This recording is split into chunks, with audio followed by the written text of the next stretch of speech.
So I've been thinking a little bit about the topic of ghosting lately. You know what ghosting is? It's a term that came around probably around the time that texting came out.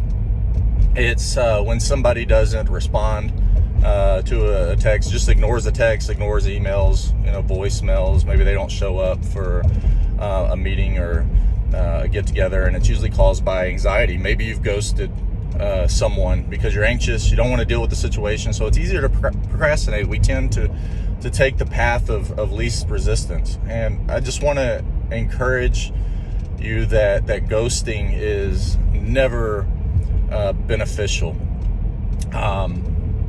It may seem the easiest path, but it ends up causing more harm than good in the end. I mean, think about it like this. Let's say you had an interview for a job and you accepted the job, and now it's your first day of work, and you're second guessing whether you really wanted that job in the first place, and so you don't show up.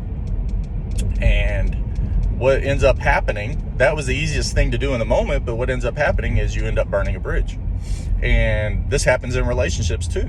And it doesn't just affect us, it affects those around us, but it also affects our reputation. And so I think it's a lot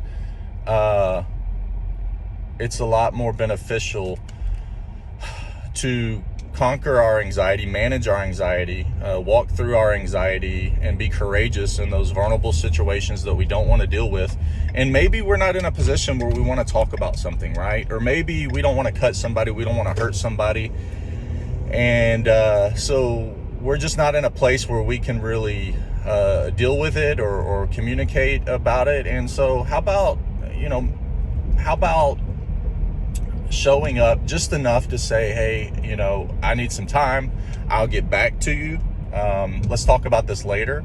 What I'm not talking about is when we send somebody a text, or we get a text and we're busy, we're at work, we've got life, other people have life, and people expect you to get back with them right away. People forget to get back with you, and so sometimes we can